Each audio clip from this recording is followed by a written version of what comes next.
Praise the Lord. ஆண்டவரும் இரட்சகருமான இயேசு கிறிஸ்துவின் நாமத்தினாலே மீண்டுமாக உங்களை வாழ்த்துகிறேன். இந்த மாதம் நமக்கு சத்தியத்தின் மாதமாய் இருக்கிறபடினாலே இந்த சத்தியத்தை குறித்துதான வார்த்தைகளை வசனங்களை நாம் தியானித்துக் கொண்டு வருகிறோம். அந்த வரிசையிலே சங்கீதங்களின் புஸ்தகம் 57ஆம் சங்கீதம் 10ஆம் வசனத்தை நாம் வாசிக்கும் பொழுது, சங்கீதங்களின் புஸ்தகம் 57ஆம் சங்கீதம் 10ஆம் வசனம், உமது கிருபை வான பரியந்தமும் உமது சத்தியம் மேக மண்டலங்கள் பரியந்தமும் எட்டுகிறது. மீண்டும் வாசிக்கிறேன். உமது கிருபை வான பரியந்தமும் உமது சத்தியம் மேக மண்டலங்கள் பரியந்தமும் எட்டுகிறது. ஆண்டவருடைய சத்தியம் என்று சொல்லும்போது அந்த சத்தியத்தோடு கிருபையும் அநேக இடங்களிலே இணைக்கப்பட்டிருக்கிறதை நாம் பார்க்க முடியும். ஏற்கனவே போதகர் மூலமாய் கிருபையும் சத்தியமும் என்ற தலைப்பிலே ஒரு செய்தியை நாம் கேட்டிருக்கிறோம். அப்படியாக இந்த கிருபையும் சத்தியமும் ஒன்றோடு ஒன்று இணைக்கப்பட்டதாகவும் இசைவாய் இணைக்கப்பட்டதாகவும் நாம் காண முடிகிறது. இந்த கிருபையானது வான பரியந்தம் எட்டுகிறதாம். ஆண்டவருடைய சத்தியம் மேக மண்டலங்கள் பரியந்தமும் எட்டுகிறது என்று சொல்லி நாம் பார்க்கிறோம். இந்த மேக மண்டலங்கள் பரியந்தம் எட்டுகிற இந்த சத்தியம் என்ன என்று சொல்லி நாம் பார்க்கும் பொழுது, அப்போஸ்தலர் நடபடிகளின் புஸ்தகம் 1ஆம் அதிகாரம் 9ஆம் வசனத்தை நாம் வாசிக்கும் பொழுது, அப்போஸ்தலர் நடபடிகளின் புஸ்தகம் 1ஆம் அதிகாரம் 9ஆம் வசனம், ஆண்டவராகிய இயேசு கிறிஸ்து இந்த பூமியிலே வந்து தம்முடைய ரட்சிப்பின் திட்டத்தை சிலுவையிலே நிறைவேற்றி மரித்து 3ஆம் நாள் உயிரோடு கூட எழுந்து 40 நாள் அளவும் ஜனங்களுக்கு காணப்பட்டு, அதன் பின்பு பரிசுத்த ஆவி உங்களிடத்தில் வரும்போது நீங்கள் பலனடைந்து எருசலேமிலும் யூதேயா முழுவதிலும் சமாரியாவிலும் பூமியின் கடைசி பரியந்தமும் எனக்கு சாட்சிகளாய் இருப்பீர்கள் என்று சொல்லி 9ஆம் வசனத்தை நாம் வாசிக்கும் பொழுது, இவைகளை அவர் சொன்ன பின்பு அவர்கள் பார்த்து கொண்டிருக்கையில் உயர எடுத்துக் கொள்ளப்பட்டார். அவர்கள் கண்களுக்கு முன்பாக மறைவாக ஒரு மேகம் அவரை எடுத்துக்கொண்டது. அவர்கள் கண்களுக்கு மறைவாக ஒரு மேகம் அவரை எடுத்துக்கொண்டது. யோவான் 14ஆம் அதிகாரம் 6ஆம் வசனத்திலே நாம் வாசிக்கும் பொழுது, ஆண்டவராகிய இயேசு கிறிஸ்து தாமே தம்முடைய வாயினாலே சொன்ன வார்த்தை, நானே வழியும் சத்தியமும் ஜீவனுமாய் இருக்கிறேன், என்னாலே அல்லாமல் ஒருவனும் பிதாவினிடத்திலே வரான் என்று சொல்லியிருக்கிறார். அப்படியானால் சத்தியமாகிய அவர் இந்த மேக மண்டலங்கள் வழியாக தான் அந்த பரலோகத்துக்கு சென்றபடினால் சத்தியமானது மேக மண்டலங்கள் பரியந்தம் எட்டுகிறது என்று சங்கீதக்காரன் தீர்க்கதரிசனமாய் அந்த வார்த்தைகளை எழுதி வைத்திருக்கிறதை நாம் பார்க்கிறோம். சத்தியம் மேக மண்டலங்கள் பரியந்தம் எட்டுகிறது. சீஷர்களும் ஜனங்களும் இருந்த இடத்திலே அவர்கள் கண்களுக்கு மறைவாக ஒரு மேகம் ஆண்டவராகிய இயேசு கிறிஸ்துவை எடுத்துக்கொண்டு, சத்தியமாகிய இயேசு கிறிஸ்துவை அந்த மேகம் எடுத்துக்கொண்டபடினாலே அந்த மேக மண்டலங்கள் பரியந்தம் எட்டுகிறதான இந்த சத்தியத்தை குறித்த மற்ற காரியங்களை குறித்து தியானிக்க கர்த்தர் நமக்கு உதவி செய்வாராக. இந்த சத்தியத்தை கைக்கொள்ள வேண்டும் என்று சொல்லி விரும்புகிற நமக்கு இந்த சத்தியவரனாகிய இயேசு கிறிஸ்து மேக மண்டலங்களிலே ஏறி போனபடினாலே அந்த மேக மண்டலங்கள் வழியாய் மீண்டும் வரப்போகிறார் தம்முடையவர்களை அழைத்து செல்வதற்கு. ஆகையால் இந்த சத்தியத்தை நமக்காக அந்த மேக மண்டலங்கள் பரியந்தம் எட்டுகிற சத்தியத்தை நமக்காக எதற்கு வைத்து விட்டு போயிருக்கிறார் என்று சொல்லி ஒரு சில காரியங்களை நாம் தியானிக்க கர்த்தர் நமக்கு உதவி செய்வாராக.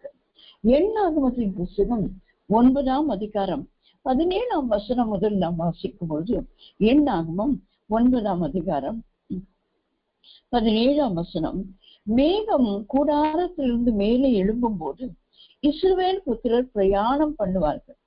மேகம் தங்கும் இடத்தில் இஸ்ரவேல் புத்திரர் பாளையம் இறங்குவார்கள். கர்த்தருடைய கட்டளையின்படியே இஸ்ரவேல் புத்திரர் பிரயாணம் படுவார்கள். கர்த்தருடைய கட்டளையின்படியே பாளையம் இறங்குவார்கள். மேகம் வாசஸ்தலத்தின் மேல் தங்கி இருக்கும் நாளெல்லாம் அவர்கள் பாளையத்தில் தங்கி இருப்பார்கள். மேகம் நெடுநாள் வாசஸ்தலத்தின் மேல் தங்கி இருக்கும் போது இஸ்ரவேல் புத்திரர் பிரயாணப்படாமல் கர்த்தரின் காவலை காத்து கொண்டிருப்பார்கள். மேகம் சில நாள் மாத்திரம் வாசஸ்தலத்தின் மேல் தங்கி இருக்கும் போது கர்த்தருடைய கட்டளையின்படியே பாளையம் இறங்கி இருந்து கர்த்தருடைய கட்டளையின்படியே பிரயாணப்படுவார்கள். இங்கே நாம் ஒரு மேகத்தை குறித்து நாம் பார்க்கிறோம். அவருடைய சத்தியம் மேக மண்டலங்கள் பரியந்தம் எட்டுகிறது என்று சொன்னாங்க. இந்த மேகம் எதை குறிக்கிறது? அதாவது நம்முடைய பிரயாணத்திலே கர்த்தருடைய கட்டளைக்கு கீழ்ப்படுகிறதை குறிக்கிறது. ஆண்டவருடைய சத்திய வசனம் மேகம் மண்டலங்கள் பரியந்தம் எட்டுகிறது. இந்த மேகம் தேவ ஜனங்களை அவருடைய கட்டளையின்படி செய்ய வைத்தது என்று சொல்லி இந்த எண்ணாகமத்தின் புத்தகம் 9ஆம் அதிகாரத்திலே நாம் வாசிக்கிறோம். கர்த்தருடைய கட்டளையின்படியே செய்கிற ஒரு காரியம். இந்த சத்தியத்தின்படி நாம் நடக்கும் போதுதான் சத்தியபரனாகிய அவரோடு கூட வாசம் பண்ண முடியும். இந்த பூமியிலேயே அவருடைய வார்த்தைகளின்படி அவருடைய கட்டளைகளின்படி நாம் கீழ்ப்படிந்து நடக்கும் போதுதான் அந்த சத்தியபரனோடு கூட நமக்கு ஒரு ஐக்கியம் இருக்கும் என்பதை இந்த வசனங்கள் மூலமாய் நாம் அறிந்து கொள்ளும். மேகம் சில நாள் தங்கும்போது சில நாள் தங்குவார்கள். மேகம் நெடுநாள் தங்கும்போது நெடுநாள் தங்குவார்கள். மேகம் புறப்படும் போது அவர்கள் பிரயாணப்படுவார்கள். நமக்கு ஒரு பெரிய ஒரு பிரயாணம் உண்டு. இஸ்ரவேல் ஜனங்கள் இலக்கின்படியாக கானானுக்குள்ளே பிரவேசிப்பதற்கு ஒரு பெரிய பிரயாணத்தை அவர்கள் மேற்கொண்டார்கள். 40 வருஷம். இது எதை குறிக்கிறது? நம்முடைய வாழ்நாளின் பிரயாணத்தை குறிக்கிறது. ஒவ்வொருவருக்கும் ஒவ்வொரு வருஷங்களை ஆண்டவர் நமக்கு குறித்து கொடுத்திருக்கிறார். அந்த நாள் வரைக்கும் இந்த பூமியிலே நாம் பிரயாணப்பட்டு கொண்டிருக்கோம். அதுக்குதான் ஜான் பனியன் என்கிறவர் ஒரு புத்தகத்தை எழுதியிருக்கிறார். அது மோட்ச பிரயாணம் என்று. ஒரு கிறிஸ்தவனின் ஜீவியம் அது மோட்சத்தை நோக்கி, இன்ப கானானை நோக்கி ஒரு பிரயாண பண்ணுதலை குறிக்கிறதாக இருக்கிறது. நம்முடைய பிரயாணத்திலே இந்த மேகம் இதை குறிக்கிறது. அந்த சத்திய வசனத்தை கட்டளைகளாய் நாம் ஏற்றுக்கொண்டு கீழ்ப்படிந்து நடக்கிறதை குறிக்கிறது. கீழ்ப்படியாதவர்கள் வனாந்தரத்திலே மாண்டு போனார்கள் என்று நாம் வேதத்திலே வாசிக்கிறோம். கானானுக்குள்ளே அவர்கள் பிரவேசிக்க முடியவில்லை. ஆவிக்குரிய இஸ்ரவேலராகிய நாம் இன்ப கானானுக்குள்ளே, ஆவிக்குரிய கானானுக்குள்ளே, அந்த மோட்ச லோகத்திலே அந்த பரலோகம் செல்ல வேண்டும் என்று சொன்னால் ஆண்டவருடைய சித்தத்தின்படி அவருடைய வார்த்தையின்படி நடக்கிறவர்கள் மட்டுமே தான் பரலோகத்துக்கு செல்ல முடியும் என்று ஆண்டவராகிய இயேசு கிறிஸ்துவே சொல்லி இருக்கிறதை நாம் பார்க்கிறோம். மத்தேயு எழுதின சுவிசேஷம் 7ஆம் அதிகாரத்திலே ஆண்டவராகிய இயேசு கிறிஸ்து சொல்லுகிறார் 21ஆம் வசனத்திலே, பரலோகத்தில் இருக்கிற என் பிதாவின் சித்தத்தின்படி செய்கிறவனே பரலோகத்தில் பிரவேசிப்பானே அல்லாமல் என்னை நோக்கி கர்த்தாவே கர்த்தாவே என்று சொல்லுகிறவன் அதில் பிரவேசிப்பது இல்லை. நாம் அற்புத அடையாளங்களை செய்யலாம், பிரசங்கிக்கலாம், ஊழியங்களை செய்யலாம், ஓடோடி காரியங்களை கர்த்தருக்காய் செய்யலாம். ஆனால் தேவ சித்தத்தின்படி நம்முடைய பிரயாணம் இல்லை என்று சொன்னார். தேவ வார்த்தையின்படி தேவனுடைய வார்த்தைக்கு கீழ்ப்படிந்து நம்முடைய ஜீவியத்தை நாம் நடத்தவில்லை என்று சொன்னால் அந்த பரலோகத்தில் பிரவேசிப்பதில்லை. எப்படி கீழ்ப்படியாதவர் இஸ்ரவேல் ஜனங்கள் கானானுக்குள்ளே பிரவேசிக்கவில்லையோ நாமும் கூட கர்த்தருடைய கட்டளையின்படி செய்யாவிட்டால் நாம் அந்த பரலோக ராஜ்யத்திலே பிரவேசிப்பது இல்லை என்று சொல்லி நாம் அறிந்து கொள்ள வேண்டும். முதலாவது, இந்த சத்தியம் மேக மண்டலங்கள் பரியந்தம் எட்டுகிறது என்று சொல்லும்போது அது எதை குறிக்கிறது? கர்த்தருடைய கட்டளைகளை கை கொண்டு நடக்கிற தெய்வ பிள்ளைகளின் பிரயாணங்களை குறிக்கிறது. இரண்டாவதாக, யோபுவின் சரித்திரம் 26ஆம் அதிகாரம் 8ஆம் வசனத்தை நாம் வாசிக்கும் பொழுது, யோபுவின் சரித்திரம் 26ஆம் அதிகாரம் 8ஆம் வசனம், அவர் தண்ணீர்களை தம்முடைய கார் மேகங்களின் கட்டி வைக்கிறார், அதன் பாரத்தினால் மேகம் கிழிகிறது இல்லை. இங்கே ஒரு மேகத்தை குறித்து நாம் பார்க்கிறோம். இது தண்ணீர்கள் நிறைந்த கார்மேகங்கள் அடங்கிய ஒரு மேகம். அந்த மேகம் பாரமாயிருக்கிறார். தண்ணீர் அது பாரம் கிழிந்துதான் அதன் பின்பு கீழே மழையாக வருஷிக்கப்படுகிறது. ஆனால் வேதம் சொல்லுகிறது, அதன் பாரத்தினால் மேகம் கிழிகிறதில்லையா, அதன் பாரத்தினால் மேகம் கிழிகிறதில்லை. கிழிந்துதானே அது மழையாக கீழே பொழிய வேண்டும். ஆனால் வேதம் சொல்லுகிறது, அதன் பாரத்தினால் மேகம் கிழிகிறது. அப்படியானால் ஆண்டவர் நமக்கு கொடுக்கிற கட்டளைகள், அவர் கொடுக்கிறதான சத்திய வசனங்கள் நாம் கை கொள்ளுகிறதற்கு பாரமானவைகள் அல்லவே. அப்போஸ்தலர் நடபடிகளின் புத்தகம் 15ஆம் அதிகாரம் 28ஆம் 29ஆம் வசனங்களை நாம் வாசிக்கும் போது, 27இலிருந்து நான் வாசிக்கிறேன். அந்தபடியே யூதாவையும் சீலாவையும் அனுப்பியிருக்கிறோம். அவர்களும் இவைகளை வாய்மொழியாக உங்களுக்கு அறிவிப்பார்கள். எவை எனின், விக்கிரகங்களுக்கு படைத்தவைகளுக்கும் இரத்தத்திற்கும் நெருங்கொண்டு செத்ததற்கும் வேசித்தனத்திற்கும் நீங்கள் விலகி இருக்க வேண்டும் என்பதை, அவசியமான இவைகளை இல்லாமல் பாரமான வேறொன்றையும் உங்கள் மேல் சுமத்தாமல் இருப்பது பரிசுத்த ஆவிக்கும் எங்களுக்கும் நலமாக கண்டது. இவைகளுக்கு விலகி நீங்கள் உங்களை காத்துக் கொள்வது நலமாயிருக்கும், சுகமாயிருப்பீர்களாக என்று எழுதினார்கள். இங்கே அப்போஸ்தலர்களின் கூட்டம் ஆங்காங்கே பிரிந்து கர்த்தருடைய வார்த்தையை அவர்கள் பிரசங்கித்து நேகரி கர்த்தருக்குள்ளாய் வழி நடத்தி கொண்டிருக்கும் போது அப்போஸ்தலர்கள் எல்லாம் இணைந்து ஒரு கட்டளையை பிறப்பிக்கிறார்கள். அது என்னவென்று அந்த 28ஆம் வசனத்திலே நாம் வாசித்தோம். விக்கிரகங்களுக்கு படைத்தவைகளை குறித்து நீங்கள் எச்சரிக்கையாய் இருக்க வேண்டும். அதிலே நீங்கள் உங்கள் கைகளை போடக்கூடாது என்று சொல்லுகிறார்.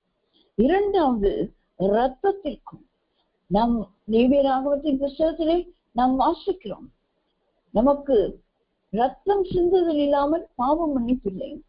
அந்த ரத்தத்தில் உயிர் உண்டு. ஆகையால் நீங்கள் புசிக்கும் போது எந்த ஒரு காரியத்தையும் இரத்தத்தோட புசிக்கலாகாது என்று எழுதப்பட்டிருக்கும். ஆகையால் அந்த இரத்தத்தை குறித்து நீங்கள் ஜாக்கிரதையாயிருக்க. ஏனென்றால் புது உடன்படிக்கையை செய்து கொண்ட நமது ஆண்டவராகிய இயேசு கிறிஸ்து நம்முடைய இரத்தத்தினாலே தான் புது உடன்படிக்கை செய்து கொண்டு, அந்த இரத்தத்தை நாம் பானம் பண்ணும் போதெல்லாம் அவர் வரும் அளவும் அவருடைய மரணத்தை நினைவு கூறுவதற்கு. ஆகையால் ஆண்டவராகிய இயேசு கிறிஸ்துவின் இரத்தத்தை ஒரு திராட்சை ரசத்தின் வடிவிலே நாம் உட்கொள்ளுகிறோம். ஆனால் உயிருள்ள எந்த ஒரு மிருகங்களின் பறவைகளின் இரத்தத்தை உண்ணக்கூடாது என்று ஒரு கட்டளை. மூன்றாவது, நெருங்குண்டு செத்தது. இதையும் ஆண்டவர் கட்டளையாக எழுதி வைத்திருக்கிறார். தாமாகவே செத்தவைகளை நாம் சாப்பிடக்கூடாது என்று எழுதப்படும். நான்காவது, வேசித்தனம். அப்போஸ்தலனாகிய பவுல் எழுதும்போது சொல்லுகிறார், எப்படி ஆண்டவரோடு சபை இணைந்திருக்கிறதோ அப்படி ஒரு வேசி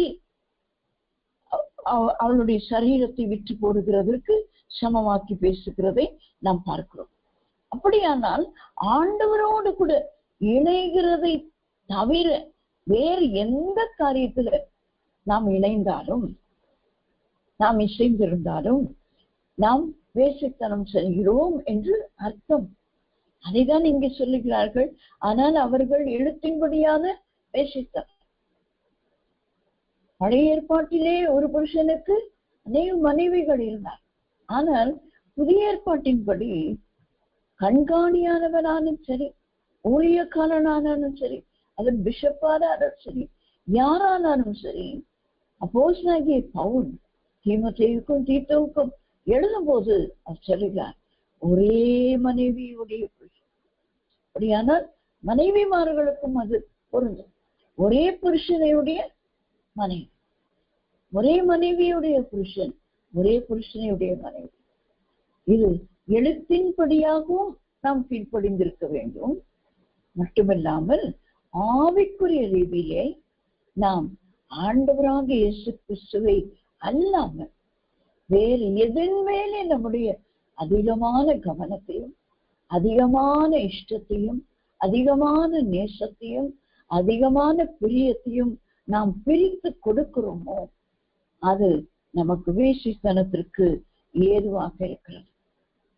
இந்த 4 காரியங்களை மட்டும்தான் சொல்லி அவசியமான இவைகளை அல்லாமல் பாரமான வேறொன்றையும் உங்கள் மேல் சுமத்தாமல் இருப்பது பரிசுத்த ஆவிக்கும் எங்களுக்கும் நலமாய்க்கணும். எப்படி பாருங்களேன், பரிசுத்த ஆவியானவர் சொல்லுகிறதே தான் அப்போஸ்தலர்கள் அன்றைக்கு பகிர்ந்து தேவ சமூகத்திலே காத்திருந்து தேவ ஜனங்களுக்கு அப்போஸ்தலர்களுக்கு பகிர்ந்து கொடுத்தார்கள். சத்தியத்தை பகிர்ந்து கொடுத்து இதைதான் நீங்கள் சொல்ல வேண்டும், செய்ய வைக்க வேண்டும் என்று அவர்கள் அதிலே மிகவும் கவனம் செலுத்தினார்.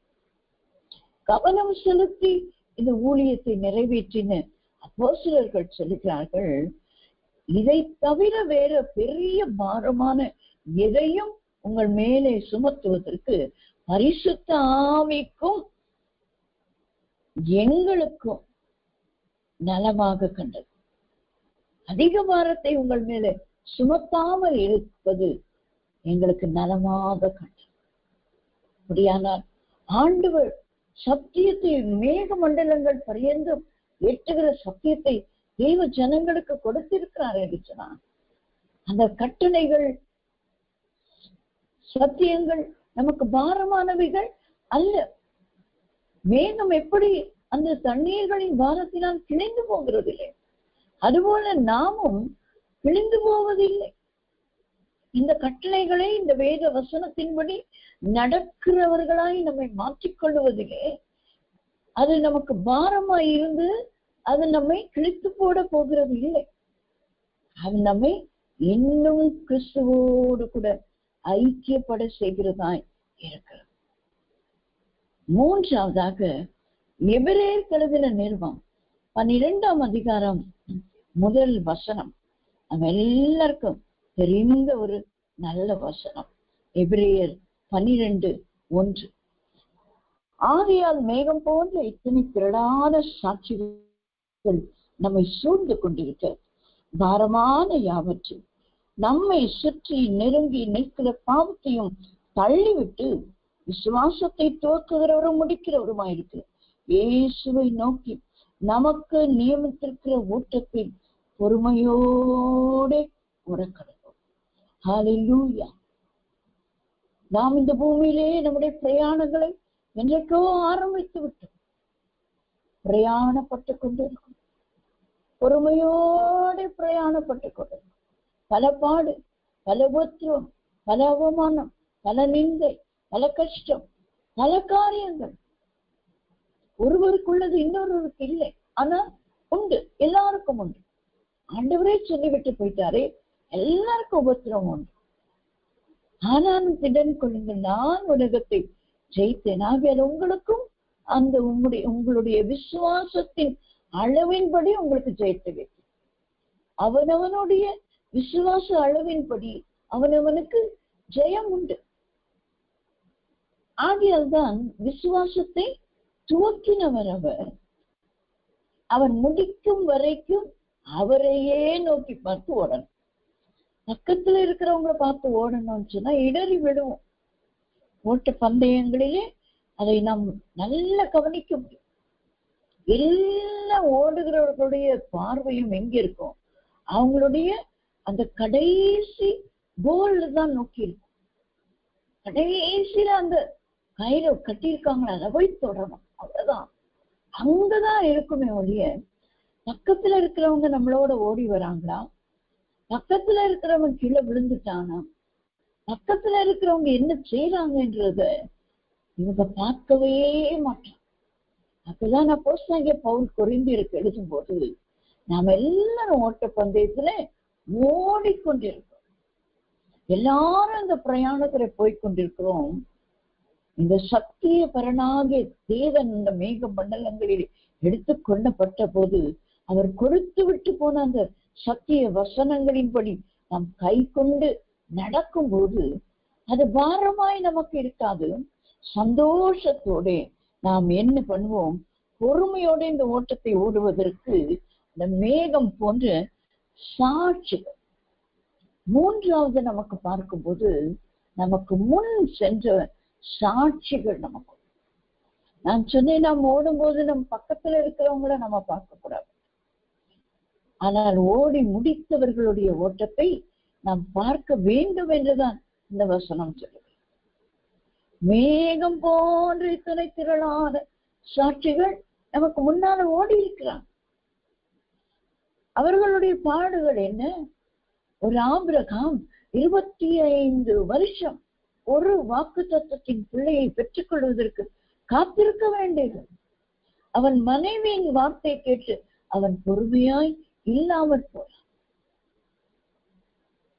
ஒரு இஸ்ரவேலை பெற்றான். அந்த வாக்குத்தத்தத்தின் பிள்ளை அதை 75 வருடங்கள் கழித்துதான் அவருக்கு கிடைத்தது. ஆண்டவர் குறித்த நாள் அது வரைக்கும் பொறுமையோட கூட இருக்கிறது. யோசேப்பு 20 வருடங்கள் சிறையில் பிழை இருக்க வேண்டும். எத்தனை வருடங்கள் இருந்தார் என்று நாம் பார்க்கும் போது அநேக வருடம். 2 வருடங்கள் அந்த பானபாத்திரக்காரன் போய் அரண்மனைக்கு சென்ற பின்பு 2 வருடங்கள் என்று எழுதப்பட்டது. அதற்கு முன்பு எத்தனை வருடங்களோ. அப்படியான அவன் எகிப்துக்கு போன நாள் முதற்கொண்டு அவருக்கு 13 வருடங்கள், 17 வயதிலே அங்கு சென்றார். 13 வருடங்கள், மன்னிக்க வேண்டும், 20 அல்ல, 13 வருடங்கள் யோசேப்பு அந்த அரியணையிலேயே உட்கார்வதற்கு, அந்த மேல் ஸ்தானத்துக்கு அதிபதியாய் ஆவதற்கு 13 வருடங்கள் காத்திருக்க வேண்டும். யாக்கோபு லாபானுடைய வீட்டிலே 20 வருடங்கள் காத்திருக்க வேண்டியது. அப்படியானால் நமக்கு எத்தனை வருடங்களும் எத்தனை நாட்களும் நாம் வாசித்தோமே. சில நாள் வேகம் தங்கியிருக்கும் போது சில நாள் தங்கியிருந்தார், வெகு நாள் தங்கியிருக்கும் போது வெகு நாள் தங்கியிருந்தார். அப்படியானால் நமக்கும் முன்பாக இருக்கிற இந்த சாட்சிகளை நாம் கை கொண்டு நடக்க வேண்டும். இவர்களுக்கெல்லாம் ஒவ்வொரு காலகட்டங்களை ஆண்டவர் வைத்தது போல ஆண்டவருடைய சத்திய வசனத்தை கை கொண்டு நடக்கிற எனக்கும் கூட ஒரு காலகட்டத்தை வைத்திருக்கிறார். மனுஷரை எங்கள் தலையின் மேல் ஏறி போக பண்ணிடு. ஏசாயாவை வாசிக்கும் போது முதுகை தரையாக்கி அதன் மேல கடந்து போனாங்க. ஆனா உன் கையில் இருக்கிற அந்த உக்கிரத்தின் பாத்திரத்தை உன் முதுகை தரையாக்கி நடந்தாங்களே அவங்க கையில கொடுப்பேன் என்று ஆண்டவர் சொல்றார். ஆனா எப்பொழுது இல்லை என்று சொல்லவில்லை. எப்போது வரைக்கும் உன் முதுகு தரையாக்கி கொடு என்று சொல்லவில்லை. எப்பொழுது தலைமையில ஏறி நடக்கிறாங்க எவ்வளவு காலம் என்று ஆண்டவர் சொல்லவில்லை. ஆனால் அதன் முடிவிலே செழிப்பான இடத்தில் எங்களை கொண்டு வந்து விட்டீர் என்று சொல்லத்தக்கதாக கர்த்தர் நமக்கு கண்ணீரின் பள்ளத்தாக்கு, அது ஒரு ஜீவ நீரூற்றாய். நம்முடைய அனுபவங்கள் ஏன் சாட்சிகளை நாம் கண்டுகொள்ள வேண்டும்? இந்த சத்திய வசனம் ஏன் சாட்சிகள் முன்னே போன சாட்சிகளை நாம் பார்க்க வேண்டும் என்று சொன்னார். நாமும் ஒரு காலத்திலே ஒரு சாட்சியாய் மாறிவிடுவோம். நாம் ஒரு பெரிய லெகசியை எழுதி வைத்து விட்டு போக வேண்டும். சரித்திரம் படைத்து விட்டு நாம் போக வேண்டும். பெரிய கின்னஸ் புக்ல ரெக்கார்டு வாங்க வேண்டாங்க. ஆனால் சத்தியத்தின்படி நடந்தார்கள், சத்தியத்தை பேசினார்கள், சத்தியத்தை கேட்டார்கள், சத்தியத்தை கை கொண்டார்கள், சத்தியத்தின்படியே மரித்தார்கள், அல்லது சத்தியத்தின்படியே ஆண்டோடைய வருகையிலே காணப்பட்டார்கள் என்று நம்மை குறித்து ஒரு சாட்சி சொல்ல வேண்டும். நாம் சாட்சிகளாய் மாறுவதற்கு தான் மூன்றாவதாக இந்த மேகம் குறிக்கிறதை நாம் பார்க்கிறோம். நான்காவதாக வெளிப்படுத்தின விசேஷம் 10ஆம் அதிகாரம் முதல் வசனத்தை நாம் வாசிக்கும் போது, வெளிப்படுத்தல் 10:1, பின்பு பலமுள்ள வேறொரு தூதன் வானத்திலிருந்து இறங்கி வர கண்டேன். மேகம் அவனை சூழ்ந்திருந்தது. அவனுடைய சிரசின் மேல் வானவில் இருந்தது. அவனுடைய முகம் சூரியனை போலவும் அவனுடைய கால்கள் அக்னி ஸ்தம்பங்களை போலவும் இருந்தது. இங்கே நாம் பலமுள்ள ஒரு தூதன் என்று சொல்லி நாம் வாசிக்கிறோம். ஆனால் இந்த அனைத்து காரியங்களையும் குறிக்கிறது நமது ஆண்டவர் ஆகிய இயேசு கிறிஸ்துவை.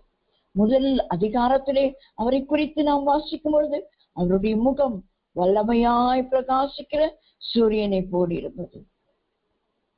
இன்னொரு வசனத்திலே அவருடைய சிங்காசனத்திலே அந்த வானவில் இருந்தது. இந்த முதல் அதிகாரத்திலே அவருடைய பாதங்கள் பிரகாசமான வெண்கலம் போல இருந்தது என்று பார்க்கிறோம். அப்படியானால் இந்த நான்காவதாக நாம் பார்க்கிற இந்த மேகம் யாரை குறிக்கிறது? மேகத்தின் மேல் போன ஆண்டவராகிய இயேசு கிறிஸ்துவை குறிக்கிறது. மேகத்தின் மேல் போன ஆண்டவராகிய இயேசு கிறிஸ்து மேகத்தின் மேல் திரும்பி வரப்போகிறேன் என்று சொல்லியிருக்கிறார். லூக்கா எழுதின சுவிசேஷம் 12ஆம் அதிகாரம் 54ஆம் வசனத்தை நாம் வாசிக்கும் பொழுது, லூக்கா எழுதின சுவிசேஷத்திலே ஆண்டவராகிய இயேசு கிறிஸ்து தம்முடைய வருகையை குறித்து சில காரியங்களை அங்கே சொல்லும் போது சொல்லுகிறான். லூக்கா 12:54 உங்களுக்காக நான் வாசிக்கிறேன். பின்பு அவர் ஜனங்களை நோக்கி, மேற்கே மேகம் எழும்புகிறதை நீங்கள் காணும்போது மழை வரும் என்று சொல்லுகிறீர்கள், அந்தபடியே ஆகும், அந்தபடியே ஆகும் என்று ஆண்டவர் சொன்ன காரியத்தின் காரியம் என்ன? ஆண்டவர் நினையாத நாளிலும் அறியாத நேரத்திலும் வருவார் என்பதை குறிக்கிற காரியமாக இந்த முந்தின வசனங்களை நாம் வாசிக்கும் பொழுது நாம் அறிந்து கொள்கிறோம். எஜமானனாகிய ஆண்டவராகிய இயேசு கிறிஸ்து அவர் எப்படி வானத்திற்கு ஏறி போனாரோ, அப்போஸ்தலர் 1ஆம் அதிகாரத்திலே நாம் வாசிக்கும் பொழுது 10ஆம் வசனத்திலே நாம் வாசிக்கிறோம். அவர் போகிற போது அவர்கள் வானத்தை அண்ணாந்து பார்த்து கொண்டிருக்கையில், இதோ வெண்மையான வஸ்திரம் தரித்தவர்கள் 2 பேர் அவர்கள் அருகே நின்று, கலிலேயராகிய மனுஷரே, நீங்கள் ஏன் வானத்தை அண்ணாந்து பார்த்து நிற்கிறீர்கள்? உங்களிடத்தினின்று வானத்துக்கு எடுத்துக் கொள்ளப்பட்ட இந்த இயேசுவானவர் எப்படி உங்கள் கண்களுக்கு முன்பாக வானத்துக்கு எழுந்தருளி போனாரோ அப்படியே மறுபடியும் வருவார். அப்படியே மறுபடியும் வருவார். இந்த வான மண்டலங்கள் பரியந்தம் எட்டுகிற சத்தியமான ஆண்டவராக இயேசு கிறிஸ்து எப்படி வானத்தின் மேகங்கள் நடுவே எடுத்துக் கொள்ளப்பட்டாரோ, மீண்டும் மேகங்கள் நடுவே அவர் ஜெயமாய் திரும்பி வரப்போகிறார். அதற்காக தான் இந்த சத்திய வார்த்தைகளை நமக்கு ஆண்டவர் எழுதி கொடுத்து விட்டு போயிருக்கிறார். ஏனென்றால் இவைகளை நாம் கை கொள்ள வேண்டும். இந்த கட்டளைகளை நாம் கை கொள்ள வேண்டும் என்று அதுதான் மேகம். எவ்வளவு காலம் நம்முடைய கரங்களிலே இருக்கிறதோ அதை நாம் வாசித்து வாசித்து வாசித்து அதன்படி நடக்க பிரயாசப்பட வேண்டும். 100க்கு 100 இந்த வேதத்தை வாசித்து கை கொண்டவர்கள் எத்தனை பேர் என்று சொல்லவே முடியாது, ஒருவரும் இருக்க முடியாது. ஆனாலும் இந்த பிரயாணமானது நம்மை பிரயாசப்பட வைக்கிறது. பிரயாசப்பட வேண்டும். வேதத்தை வாசிக்கிறதுக்கே இன்றைக்கு நேரம் இல்லாத போது வேதத்தை தியானிக்க எங்கே நேரம்? அந்த வேதத்தை கை கொள்ள நமக்கு எங்கே நேரம்? துக்கமான நாட்களுக்குள்ளாய் நாம் கடந்து சென்று கொண்டிருக்கிறோம். ஆனால் இந்த கட்டளைகளின்படி நடக்காதவர்கள் ஆண்டவராக இயேசு கிறிஸ்து வரும்போது நாம் கைவிடப்படுவோம் என்று மத்தேயு 7ஆம் அதிகாரத்திலே ஆண்டவராக இயேசு கிறிஸ்து கடைசி நாளில் என்னை நோக்கி, கர்த்தாவே கர்த்தாவே, நாங்கள் உம்முடைய நாமத்தினாலே தீர்க்கதரிசனம் சொன்னோம், அற்புத அடையாளங்களை செய்தோம், எல்லாம் செய்தோமே உம்முடைய நாமத்தினாலே தானே என்று எல்லாம் சொல்லிவிட்டு நம்முடைய வசனத்தை நான் கை கொள்ளவில்லை என்று சொன்னான். நான் பிரசங்கித்தேன், நான் தீர்க்க தரிசனம் சொன்னேன், நான் சுகமளித்தேன், எல்லாம் உம்முடைய நாமத்தினாலே, இயேசுவின் நாமத்திலே வல்லமை உண்டு. பேயோடும் பிசாசோடும் நோயோடும் எல்லாம் ஓடும் இயேசுவின் நாமத்தினால். நசரேயனாகிய இயேசு கிறிஸ்துவின் நாமத்தினாலே என்று சொல்லும் போது எல்லாம் ஓடும். ஆனால் நான் ஓடுகிறேனா? இயேசுவோடு நான் ஓடவில்லை என்று சொன்னால், நான் எதை ஓட்டினாலும் நானும் ஒரு நாளிலே ஓட்டப்பட்டு விடுவேன். ஆண்டவராக இயேசு கிறிஸ்து சொல்லுகிறார். அந்த வசனங்களை வாசிக்கும் போது நான் அநேக நேரங்களில் துக்கத்தோடு அழுததும், அந்நாளிலே சொல்லுகிறவர்கள் என் நாமத்தினாலே இதை செய்தேனும், நாமத்தினாலே இதை அற்புதங்களை செய்தோம் அல்லவா என்பார்கள். அப்பொழுது நான் ஒரு காலம் உங்களை அறியவில்லை, அக்கிரம செய்கைக்காரரே என்னை விட்டு அகன்று போங்கள். எதுங்க அக்கிரமம்? கிரமம் அல்லாததெல்லாம் அக்கிரமம். அப்போ பிசாசு ஓட்டுறது, தீர்க்கதரிசனம் சொல்றது, இதெல்லாம் அக்கிரமமா? ஆண்டவராக இயேசு கிறிஸ்துவின் நாமத்தினால செய்தது அக்கிரமமா? ஆண்டவரே சொல்லுகிறார். நான் சொல்லிய இந்த வார்த்தைகளை கேட்டு இவைகளின்படி செய்கிறவன் எவனோ அவனை கண்மலை மேல் தன் வீட்டை கட்டின புத்தியுள்ள மனுஷனுக்கு ஒப்பிடு. நான் சொன்ன இந்த வார்த்தைகளை கேட்டு இவைகளின்படி செய்கிறவன். அப்படியானால் செய்கையிலே நாம் சத்தியமாய் காணப்பட வேண்டும். நம்முடைய செய்கை சத்தியமாக காணப்பட வேண்டும். அதைதான் ஆண்டவராக இயேசு கிறிஸ்து நம்மிடத்திலே விரும்புகிறார். அவருடைய வருகை நாளிலே நாம் அவரை போல மாறுவதற்கு இந்த சத்திய வசனம் நமக்கு உபயோகமாக. அதுதான் மத்தேயு 17ஆம் அதிகாரத்தில் நாம் வாசிக்கும் பொழுது ஆண்டவராக இயேசு கிறிஸ்து மறுரூபமான போது அங்கே மேகம் வந்து, இவர் என்னுடைய நேசகுமாரன், இவரின் பிரியமாயிருக்கிறேன், இவருக்கு செவி கொடுங்கள் என்று அங்கே ஒரு சத்தம் கேட்டது. இன்றைக்கும் இந்த உலகத்திலே நாம் வாழ்கிறோம். மேகம் போன்ற திரளான சாட்சிகள் நம்மை விட்டு கடந்து போய்விட்டார்கள். நீங்களும் நானும் தான் சாட்சிகளாய் இருக்கிறோம். நாம் யாரை போல ஜீவிக்க வேண்டும்? இயேசுவை போல, இயேசுவை போல, இயேசுவை போல நாம் ஜீவிக்கும். அவர் வரும்போது அவரோடு கூட நாம் எடுத்துக்கொள்ள வேண்டும். அவர் வரும்போது இந்த சத்திய வசனம் நம்மை அவரோடு கூட கொண்டு போகும். அவர் வரும்போது அவரோடு கூட அவருடைய வருகையிலே நாம் இணைக்கப்படும். அதற்கு நம்ம எத்தனை பேர் ஆயத்தமாய் இருக்கிறோம். இந்த நாளிலே நம்மை ஒப்புக் கொடுக்கும். ஆண்டவரே, உடைய சத்தியம் வான மண்டலங்கள் பரியந்தம் எட்டுகிறது. ஆம் ஆண்டவரே, நீர் வான மண்டலத்திலே ஏறி போனேன். அதே வனமாய் வான மண்டலங்களை கிழித்துக் கொண்டு ஒரு நாளிலே திரும்பி வரப்போகிறேன். அது வரைக்கும் நாங்கள் இந்த பிரயாணத்தில் எங்கள் மரணமோ உங்களுடைய வருகையோ எது முந்திக் கொள்ளுமோ அது வரைக்கும் எங்களுடைய பிரயாணத்தில் உங்களுடைய கட்டளைகளுக்கு கீழ்ப்படிந்து நடக்கும். இந்த சத்திய வசனங்கள் எங்களுக்கு பாரமானவைகள் அல்ல. நீர் பாரத்தை எங்கள் மேல் சுமத்துகிறவர் அல்ல. இந்த உலக பாரத்தை தான் நாங்கள் சுமந்து கொண்டிருக்கிறோம். ஆகையால் தான் அந்த 12ஆம் அதிகாரம் எபிரேயர் 1 நாம் வாசிக்கும் பொழுது நாம் வாசிக்கிறோம், பாரமான யாவற்றையும் நாம உதறி தள்ளணுங்க. நம்மை சுற்றி நெருங்கி நிற்கிற பாவத்தையும் தள்ளணும். சுற்றி இருக்கிற பாரம், நம்ம சூழ்ந்து இருக்கிற பாவம், இதெல்லாம் நாம தான் தள்ளணும். ஆண்டவரே ரட்சிப்பார் ரட்சிப்பார் ரட்சிப்பார்.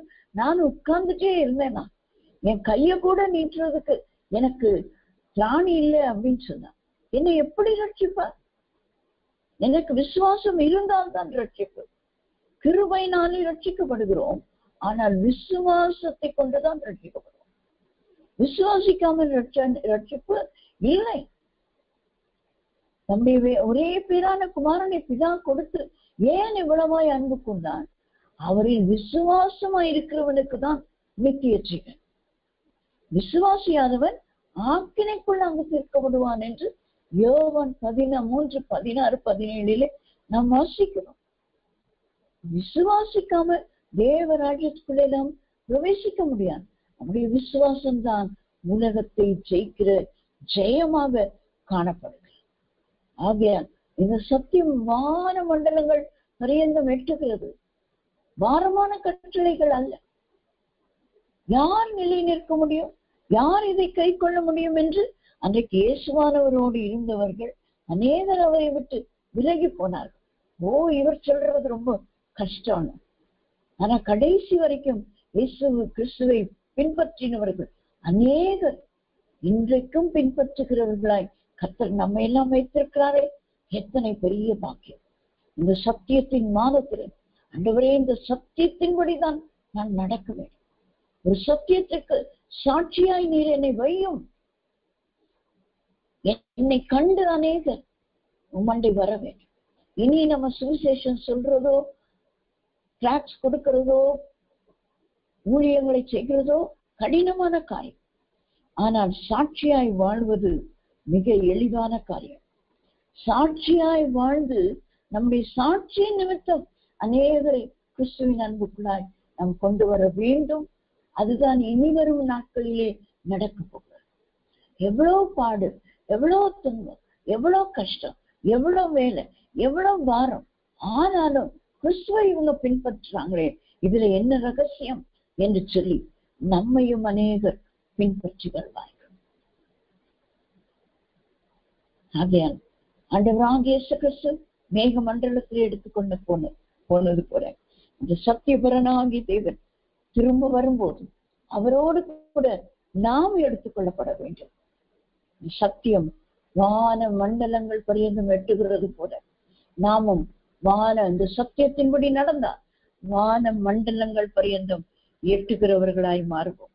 நம் கண்களை மூடி ஆண்டோடைய சமூகத்திலே நம்மை அர்ப்பணித்து செபிப்போமா.